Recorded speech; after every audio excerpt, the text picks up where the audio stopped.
મિત્રો લઈએ આપણે ઔષધો ઉપર કામ. ઔષધોના જુદા જુદા વર્ગોની ચિકિત્સીય ક્રિયા, મતલબ કે ઔષધો એ અલગ અલગ, જેમ કે દુખાવો થતો હોય એ વખતની ઔષધ, બરાબર છે, ત્યારબાદ માનસિક રોગો માટેની ઔષધ, એમ અલગ અલગ ફિલ્ડની ઔષધ આપણી પાસે અત્યારે છે. એમાં નંબર 1 પ્રતિ એસિડ પદાર્થો, પ્રતિ હિસ્ટેમાઇન પદાર્થો, પ્રશાંતકો, વેદના હારક ઔષધો, પ્રતિ સૂક્ષ્મજીવી ઔષધો અને ગર્ભ નિરોધક ઔષધો. મિત્રો આપણે આ 6 ઔષધો પર, 6 પદાર્થો ઉપર સ્ટડી કરવાનો છે. તો ટોપિક બનાવો આપણે ઔષધોના જુદા જુદા વર્ગોની ચિકિત્સીય ક્રિયા. મિત્રો આમાંથી મોટા ભાગે આપણને 1 માર્ક વાળા અને 2 માર્ક વાળા ક્વેશ્ચન્સ વધારે પૂછાય. શોર્ટમાં કોઈ ટોપિક હોય તો કદાચ 3 માર્ક્સ તો ક્વેશ્ચન નીકળી શકે. મોટા ભાગે આમાંથી એમસીક્યુ લેવલના અને વીએસક્યુ લેવલના ક્વેશ્ચન્સ વધારે હોય છે. ઓકે, તો આપણે 6 પદાર્થો ભણવાના. એમાં પ્રતિ એસિડ પદાર્થો, પ્રતિ હિસ્ટેમાઇન પદાર્થો, પ્રશાંતકો, વેદના હારક ઔષધો, પ્રતિ સૂક્ષ્મજીવી ઔષધો અને ગર્ભ નિરોધક ઔષધો. એમાં નંબર 1 પ્રતિ એસિડ પદાર્થો. મિત્રો જ્યારે જમવાની અંદર અનિયમિતતા આવે અથવા તો વધારે પડતું ભોજન આપણે આરોગી લઈએ, બરાબર, તો એ વખતે આપણા પેટમાં એસિડિટી, બળતરા થાય છે, દુખાવો થાય છે, અને એને દૂર કરવા માટે આપણે જે ઔષધો લઈએ છીએ એને કહેવાય પ્રતિ એસિડ પદાર્થો. તો આના ઉપર ચર્ચા કરીશું. વ્યાખ્યા જોઈએ. કેટલીક વાર જઠરમાં વધારે પડતા એસિડ ઉત્પન્ન થવાને લીધે બળતરા અને દુખાવો થાય છે. કેટલીક વાર જઠરમાં વધારે પડતો એસિડ ઉત્પન્ન થવાને લીધે બળતરા અને દુખાવો થાય છે તથા જઠરમાં ચાંદા, જેને કહેવાય અલ્સર, મેડિકલ ભાષામાં શું કહેવાય? અલ્સર. તો જઠરમાં ચાંદા પડે છે, અલ્સર પડે છે, જેને એસિડિટી કહેવાય. એસિડિટી દૂર કરવા માટે વપરાતા પદાર્થો એ પ્રતિ એસિડ પદાર્થો કહેવાય. એને એન્ટાસિડ તરીકે આપણે ઓળખીએ છીએ. ઇંગ્લિશમાં એન્ટાસિડ્સ. કેટલીક વાર જઠરમાં વધારે પડતો એસિડ ઉત્પન્ન થવાને લીધે બળતરા અને દુખાવો થાય છે તથા જઠરમાં ચાંદા પડે છે, અલ્સર પડે છે, જેને એસિડિટી કહેવાય. આ એસિડિટી દૂર કરવા માટે વપરાતા પદાર્થો પ્રતિ એસિડ એન્ટાસિડ્સ તરીકે ઓળખાય છે. મિત્રો શરૂઆતમાં એટલે વર્ષો પહેલા એસિડિટી જે થતી હતી એને નિવારવા માટે, એનું સોલ્યુશન લાવવા માટે સામાન્ય રીતે સોડિયમ બાયકાર્બોનેટ, એલ્યુમિનિયમ હાઇડ્રોક્સાઇડ અને મેગ્નેશિયમ હાઇડ્રોક્સાઇડ જેવા પદાર્થોનો ઉપયોગ થતો હતો. શરૂઆતમાં એસિડિટી દૂર કરવા માટે વપરાતા પદાર્થોમાં સોડિયમ બાયકાર્બોનેટ, એલ્યુમિનિયમ હાઇડ્રોક્સાઇડ અને મેગ્નેશિયમ હાઇડ્રોક્સાઇડ આ ધાતુના હાઇડ્રોક્સાઇડ છે, જ્યારે આ ધાતુનો બાયકાર્બોનેટ છે. તો આવા પદાર્થો એસિડ દૂર કરવા માટે પ્રતિ એસિડ તરીકે વપરાતા હતા. જો NaHCO3 વધુ વાપરીએ, મતલબ જો આપણને એસિડિટી થાય અને એસિડિટી દૂર કરવા માટે જો આપણે NaHCO3 નું પ્રમાણ વધારે લઈએ, સેવન વધારે કરીએ, તો શું થાય? જો NaHCO3 વધુ વપરાય તો જઠરને આલ્કલાઇન, મતલબ આપણું જે જઠર છે એમાં આલ્કલાઇન નું કોન્સન્ટ્રેશન વધે, દ્રાવણ બેઝિક બને, આલ્કલાઇન બનાવે છે, તેથી એસિડનું ઉત્પાદન જઠરમાં વધારે પડતું થાય. મતલબ શું થયો? જો NaHCO3 નું પ્રમાણ, જો સોડિયમ બાયકાર્બોનેટ નું પ્રમાણ વધારે લઈએ તો જઠર આલ્કલાઇન બની જાય અને એટલા માટે વધુ એસિડ ઉત્પન્ન થવાની પ્રેરણા અંદર મળે. આથી એસિડનું ઉત્પાદન જઠરમાં વધુ ને વધુ થાય. એટલા માટે એસિડિટીની સારવાર કાયમી અને સંપૂર્ણપણે થઈ શકતી ન હતી. મતલબ કે જો તમે સોડિયમ બાયકાર્બોનેટ નું સેવન વધુ પડતું કરો તો જઠર આલ્કલાઇન બને, જેને લીધે જઠરમાં એસિડ વધુ ને વધુ ઉત્પન્ન થઈ શકે, વધુ ને વધુ ઉત્પન્ન થાય. એટલા માટે એસિડિટીની સારવાર કાયમી અને સંપૂર્ણપણે થઈ શકતી ન હતી. પરંતુ આને બાદ કરતા આ બે, પરંતુ ધાતુના હાઇડ્રોક્સાઇડની વાત કરીએ, ધાતુના હાઇડ્રોક્સાઇડ એ પછી MOH ટ્વાઇસ પ્રકારના હોય કે MOH થ્રાઇસ પ્રકારના હોય. ધાતુના હાઇડ્રોક્સાઇડ એ pH ને તટસ્થ મૂલ્યથી આગળ વધવા દેતા નથી. મતલબ pH જે 7 છે એની ઉપર જઈ શકતા નથી નીચે. એટલે pH 7 ને મેન્ટેન રાખે. કોણ? MOH twice. એટલે કે જો સોડિયમ બાયકાર્બોનેટ ને બદલે ધાતુના હાઇડ્રોક્સાઇડ લેવામાં આવે, એનું સેવન કરવામાં આવે તો pH ને તટસ્થ મૂલ્યથી આગળ વધવા દેશે નહીં. એટલે આ ધાતુના હાઇડ્રોક્સાઇડ એ સોડિયમ બાયકાર્બોનેટની તુલનામાં વધુ સારા ગણાય. પરંતુ આવા પદાર્થોની એક ખાસિયત છે, આવા પદાર્થો એસિડિટીના લક્ષણોને નિયંત્રિત કરે છે પરંતુ તેના કારણોને નહીં. એટલે એસિડિટી દૂર થઈ જાય, પણ એસિડિટી શા માટે થઈ એ કારણ ઉપર આ પદાર્થો પ્રક્રિયા કરતા નથી.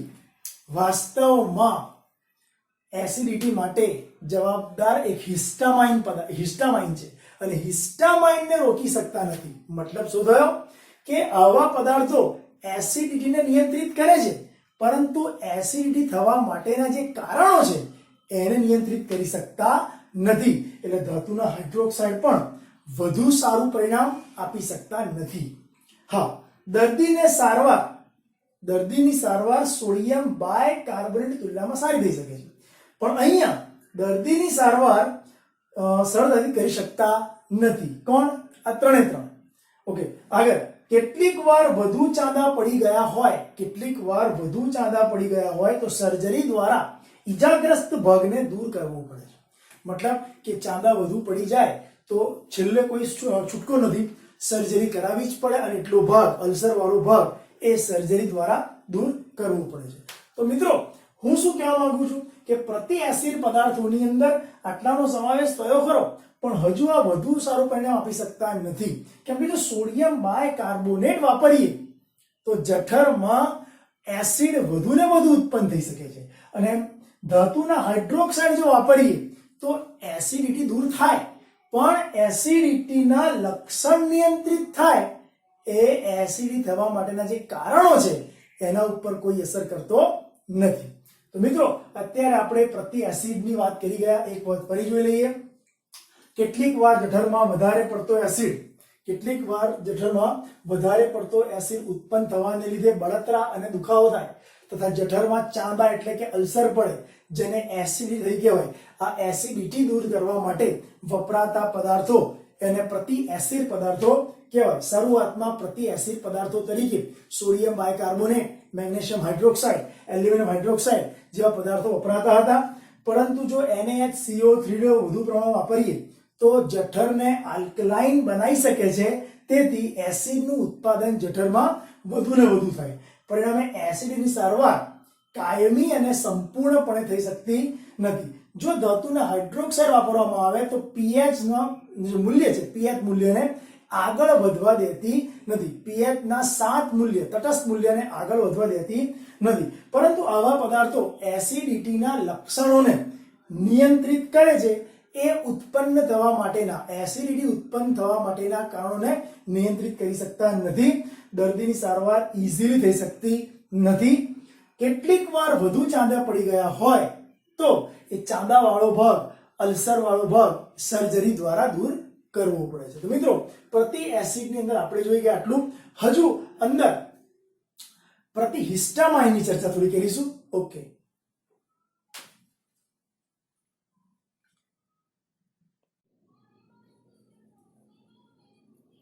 મિત્રો, ત્યારબાદ પ્રતિ એસિડ પદાર્થોની અંદર આપણે થોડા આગળ વધીએ. એસિડિટી માટે જે આધુનિક ઉપચાર જોવા મળે છે એ માટેના જે પદાર્થો છે ચર્ચા આપણે એની કરીએ. એસિડિટી માટેના આધુનિક ઉપચાર. શરીરમાંથી સ્ત્રાવતો હિસ્ટેમાઇન એ જઠરમાં પેપ્સિન અને HCl ના સ્ત્રાવને ઉત્તેજે છે. મતલબ કે આપણી બોડીમાંથી હિસ્ટેમાઇનનો સ્ત્રાવ થાય છે. એ હિસ્ટેમાઇનના લીધે પેપ્સિન અને HCl જઠરની અંદર વધારે ને વધારે છૂટા પડે છે. એટલે શરીરમાંથી સ્ત્રાવતો હિસ્ટેમાઇન એ જઠરમાં HCl અને પેપ્સિનને એના સ્ત્રાવને ઉત્તેજે છે. આથી હિસ્ટેમાઇન તથા જઠરની દિવાલમાં રહેલા ગ્રાહી પદાર્થો વચ્ચેની પારસ્પરિક ક્રિયાને અટકાવવા. ફરી, હિસ્ટેમાઇન તથા જઠરની દિવાલમાં રહેલા ગ્રાહી પદાર્થો વચ્ચેની પારસ્પરિક ક્રિયાને અટકાવવી જરૂરી છે. આ માટે ઔષધ ટેગામેટ સિમેટિડિન ની શોધ થઈ. બરાબર, હિસ્ટેમાઇન તથા જઠરની દિવાલમાં રહેલા ગ્રાહી પદાર્થો વચ્ચેની પારસ્પરિક ક્રિયાને અટકાવવા માટે એક ઔષધ ટેગામેટ, જેને કહેવાય સિમેટિડિન, બનાવવામાં આવ્યું, જેથી જઠરમાં એસિડનો જથ્થો ઓછો ઉત્પન્ન થયો.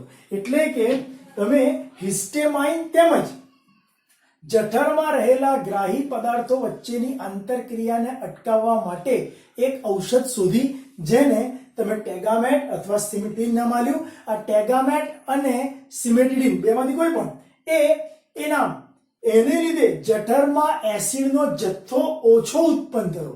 સિમેટિડિન અથવા ટેગામેટ ઔષધને લીધે એ જઠરમાં એસિડનો જથ્થો ઓછો ઉત્પન્ન થયો અને ત્યારબાદ એ ઔષધ પરથી બીજી એક ઔષધ બનાવવામાં આવી, જેનું નામ છે રેનિટિડિન. પેલું શું હતું? સિમેટિડિન, અને આ રેનિટિડિન. પેલું ટેગામેટ અને આ ઝેન્ટેક. બરાબર, રેનિટિડિન અથવા ઝેન્ટેક આ ઔષધ એ અતિ એસિડિટી માટે ઉપયોગી છે. મિત્રો, રેનિટિડિન અથવા ઝેન્ટેક ઔષધ અતિ એસિડિટી માટે ઉપયોગી છે. તો આમ હમણાં તમે અગાઉ જોઈ ગયા, એલ્યુમિનિયમ હાઇડ્રોક્સાઇડ અને મેગ્નેશિયમ હાઇડ્રોક્સાઇડ એ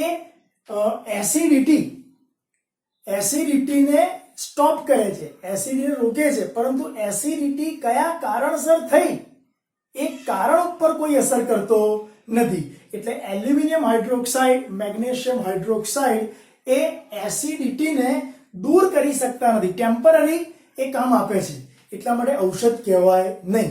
જ્યારે સિમેટિડિન એટલે કે ટેગામેટ અને રેનિટિડિન એટલે કે ઝેન્ટેક એ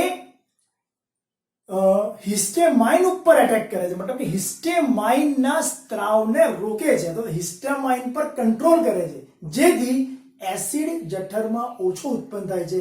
માટે તેને રોકવામાં અને કારણો ઉપર પણ અસર કરે છે, માટે તે ઔષધ છે. અહીંયા બંનેમાંથી સિમેટિડિન ઔષધ છે, જ્યારે રેનિટિડિન એ અતિ એસિડ ઉત્પન્ન થાય, મતલબ કે અતિ એસિડિટી થાય એના માટેની ઔષધ છે. મિત્રો, નીચે તમને અહીંયા સ્ટ્રક્ચર પણ આપ્યા છે, પરંતુ આ ચેપ્ટરમાં જે પણ તમે ઔષધ જુઓ છો એના સ્ટ્રક્ચર્સ માત્ર જાણકારી માટે છે, તમારે એક્ઝામમાં લખવાના નથી. તો મિત્રો, અત્યારે આપણે એક ટોપિક પૂર્ણ કર્યો, પ્રતિ એસિડ પદાર્થો. ત્યારબાદ ક્રમશઃ આગળ વધીશું. પ્રતિહિસ્ટેમાઇન, પ્રશાંતકો, વેદના હરક ઔષધો, પ્રતિ સૂક્ષ્મજીવી ઔષધો અને ગર્ભ નિરોધક ઔષધો. ઓકે.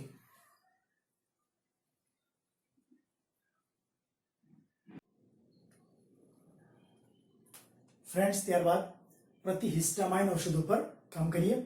પ્રતિહિસ્ટામાઇન ઔષધો, એમાં હિસ્ટેમાઇનની પહેલા ચર્ચા કરીએ. આપણી બોડીમાંથી, શરીરમાંથી સ્ત્રોતો હિસ્ટામાઇન એ છે શું અને એ કાર્યો કેવા કરે છે એ સમજી લઈએ. પહેલા, હિસ્ટેમાઇન એ શક્તિશાળી વાહિકા વિસ્ફારક છે. હિસ્ટેમાઇન એ શક્તિશાળી વાહિકા વિસ્ફારક છે.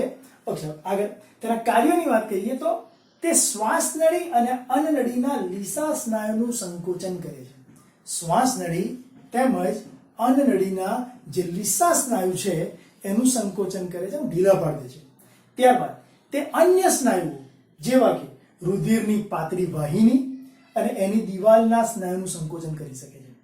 તે રુધિરની પાતળી વાહિનીની દિવાલના જે સ્નાયુ છે એનું સંકોચન કરી શકે છે, એને ઢીલા પાડી શકે છે. તે શરદીના કારણે થતી નાસિકામાં થતો ભરાવો મતલબ શરદીને લીધે જે નાક ભરાઈ જાય છે, નાસિકામાં થતો ભરાવો તથા ફૂલોની પરાગરજને લીધે થતી એલર્જી માટે જવાબદાર છે. મિત્રો, હિસ્ટેમાઇન એ એક વાહિની વિસ્ફારક છે અને તેના 3 કાર્યો છે. બોલો કયા? નંબર 1, તે શ્વાસનળી તથા અન્નનળીના લીસા સ્નાયુનું સંકોચન કરી શકે છે. તે શ્વાસનળી અને અન્નનળીના લીસા સ્નાયુનું સંકોચન કરી શકે છે. તે અન્ય સ્નાયુઓ જેવા કે રુધિરની પાતળી વાહિનીની દિવાલના સ્નાયુનું સંકોચન કરી શકે છે અને એને ઢીલા પડી શકે છે. તેમજ શરદીના કારણે થતો નાસિકાનો ભરાવો તથા ફૂલોની પરાગરજને લીધે થતી એલર્જી માટે પણ તે જવાબદાર ઘટક છે. તો મિત્રો, હિસ્ટેમાઇન આટલી વસ્તુ માટે રિસ્પોન્સિબલ છે. હવે એના માટે પ્રતિહિસ્ટેમાઇન ઔષધો બનાવી. એ પ્રતિહિસ્ટેમાઇન ઔષધોમાં મુખ્ય 2નો સમાવેશ થયો.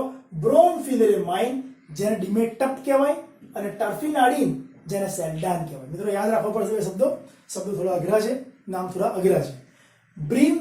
બ્રોમફેનિરામાઇન, જેને કહેવાય ડિમેટપ, અને સેલ્ડાન, જેને કહેવાય ટર્ફેનાડીન, આ બંને ઔષધો પ્રતિહિસ્ટેમાઇન ઔષધો ગણાય.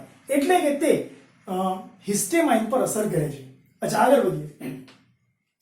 જ્યાં હિસ્ટેમાઇન તેની અસર દર્શાવે, બોડીમાં હિસ્ટેમાઇન જે જગ્યા ઉપર અસર દર્શાવે ત્યાં એની જગ્યાએ આ ઔષધો એ ગ્રાહી પદાર્થો સાથે પ્રક્રિયા કરે છે અને હિસ્ટેમાઇનની પ્રક્રિયાને અવરોધે છે, તેની પ્રક્રિયામાં ડિસ્ટર્બન્સ કરે છે, દખલ કરે છે. સમજો કે આ ગ્રાહી પદાર્થો છે, તો ગ્રાહી પદાર્થો સાથે હિસ્ટેમાઇન પ્રક્રિયા કરવાનો છે. જો ગ્રાહી પદાર્થ સાથે હિસ્ટેમાઇન પ્રક્રિયા કરે તો આપણને બરાબર શરીરમાં ચેન્જીસ જોવા મળે. મતલબ કે શરદી થઈ શકે, બરાબર, નાકનો ભરાવો થાય. તો ગ્રાહી પદાર્થો હિસ્ટેમાઇન સાથે પ્રક્રિયા કરવાના છે. એ પ્રક્રિયાને અવરોધવા માટે ડ્રગ્સનો ઉપયોગ કરીએ છીએ આપણે. તો આ ડ્રગ્સ કઈ?